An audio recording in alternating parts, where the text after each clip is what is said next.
Hi everybody, it's Lou. I'm with East Coast Cruise Center.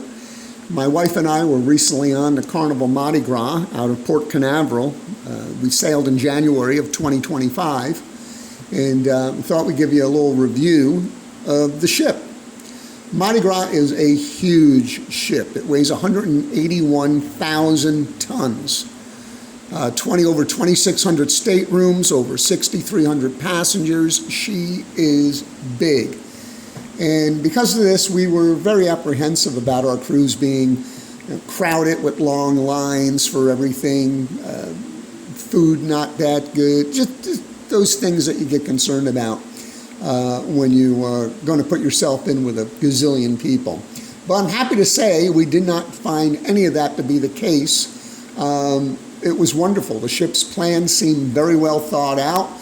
There was a lot of selection for dining and entertainment venues, so many that they all will not be included here. But I think I have enough for a decent review of the ship. So let's get started. Before we do, please do me a favor and take a second and hit subscribe and like below. I'd really appreciate it. Great. Thank you. Now, when you board the ship, you walk onto deck 6, midship, and directly into Grand Central. This is an atrium on steroids. Grand Central is midship, takes up 3 stories with floor-to-ceiling windows on the starboard side. Directly in front of those windows is center stage. This is where a variety of shows are presented just about every night. Also in Grand Central, there is Cherry on Top Candy Store, Java Blue Cafe, the coffee shop, and Center Stage Bar. There's a ton of seating throughout Grand Central, and pretty much there's always something going on. One thing that is pretty cool is you can sit and watch the performers and stage crew rehearsing, preparing for the evening shows. Check your schedule listed in the fun times or your app. Moving aft of Grand Central, you move into the French Quarter. This is all, of course, the Mardi Gras. It's a New Orleans-themed ship. But the French Quarter is home to a couple amazing bars. The first is the Brass Magnolia, and around the corner is the Fortune Teller Bar. Both had live music every night and a very creative cocktail menu. My favorite at the Brass Magnolia is the Aloe Louisiana, and at the Fortune Teller, I love the Third Eye, so give them a try. Here's a picture of the Crystal Ball. This is topped with a bubble of smoke, and it was pretty neat to see people pop them. Just past the Fortune Teller Bar is Emerald's Bistro. Everything looked wonderful, but we did not give it a try this trip. Across from Emerald's is the Carnival Kitchen, a cooking school at sea. Pretty unique, and everyone we saw there seemed to be having a great time. Finally, winding up deck 6 aft is the Palm Dining Room. This is the main dining room and is open for breakfast and dinner. We did have dinner there one night, and it was very good. Food was prepared well, and it came out fairly quickly. Now we're going to finish off deck 6 by moving up forward of Grand Central.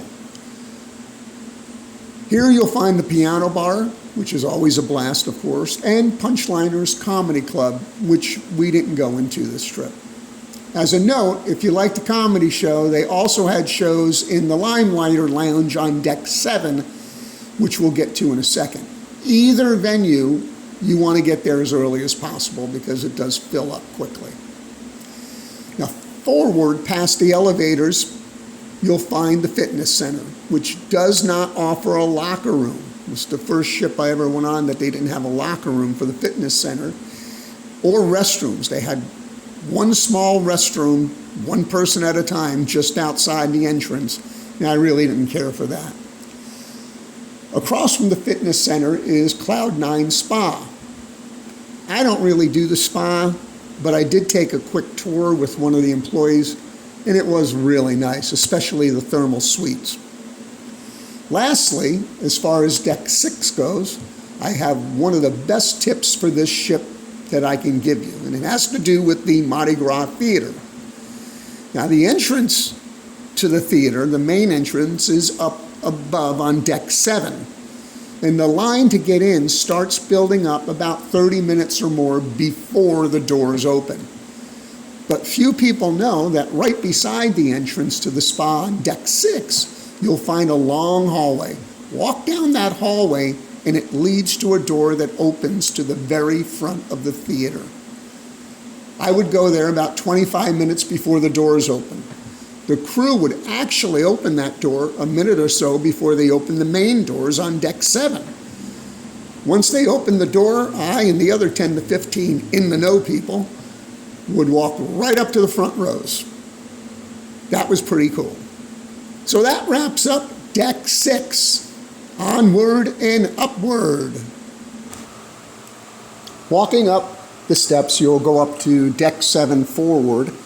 This is the main entrance to the theater, as we just talked about.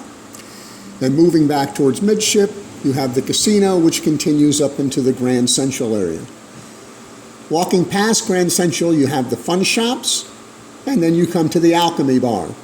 Usually on other Carnival ships, Alchemy is my favorite bar. But on this cruise, we did spend more time at Brass Magnolia and the Fortune Teller.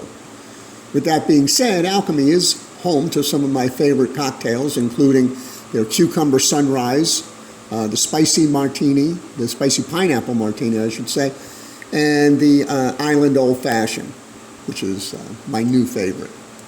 Round the corner from Alchemy is the Limelight Lounge. Check your schedule for performances.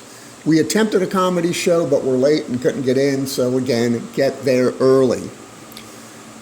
Walking past Alchemy is Fahrenheit 555 Steakhouse. I love how the bar is situated on the outside of the restaurant. They also have their own cocktail menu.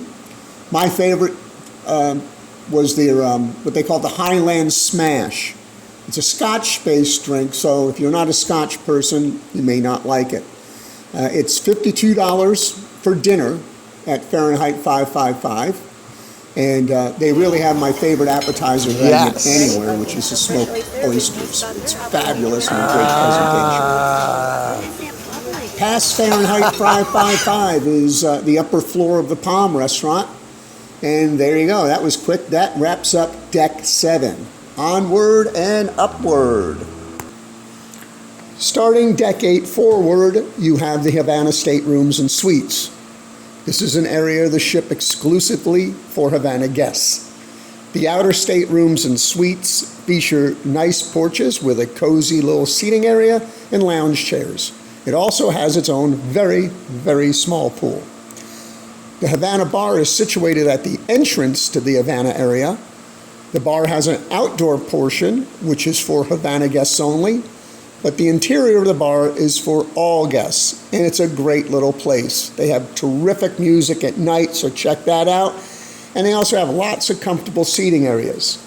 Sticking with my best drink theme, theirs is definitely the mojito, best on the ship. Moving towards midship, you'll find Shebang.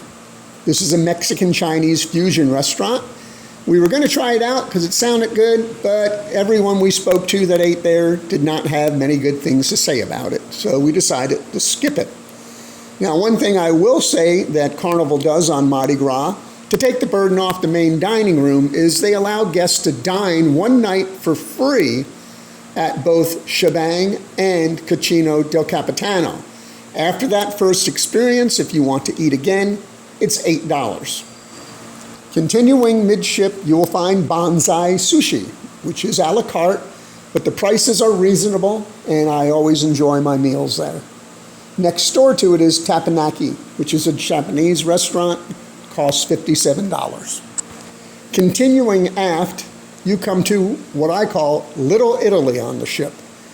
Here is where you'll find Cucina del Capitano, which, as I mentioned, offers one night free dining, and any subsequent nights, $8. This is really a great deal, seeing that on other Carnival ships, Cucina costs $24. I ate here twice during our cruise.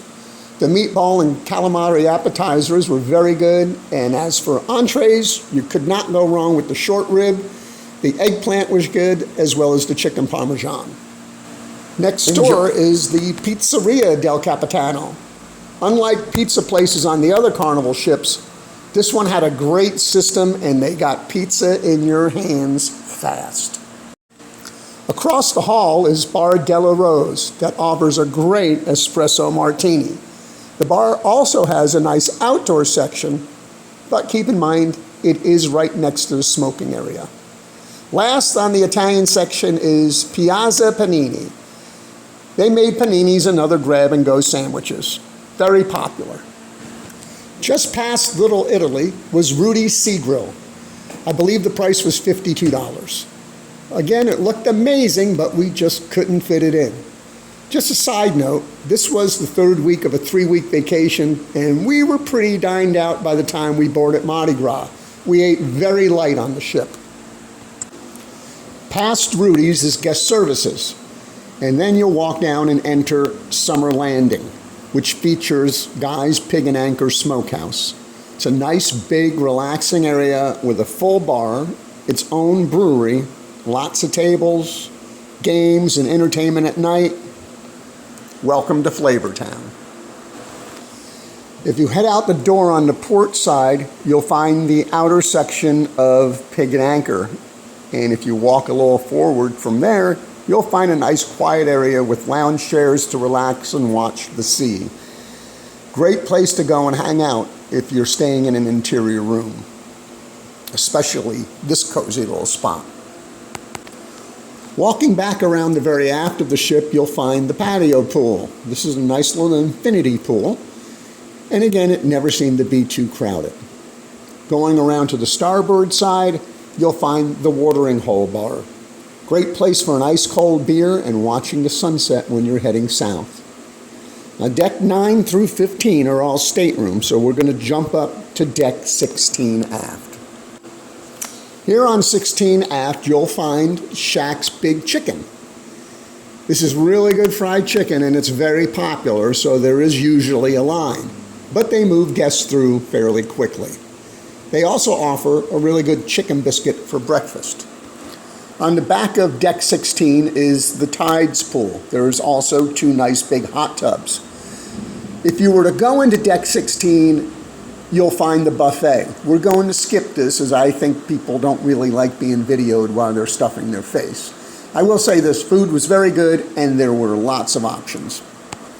Okay, so from here we're going to jump around the upper decks a bit. We're going to go from 16 aft up to 17 aft.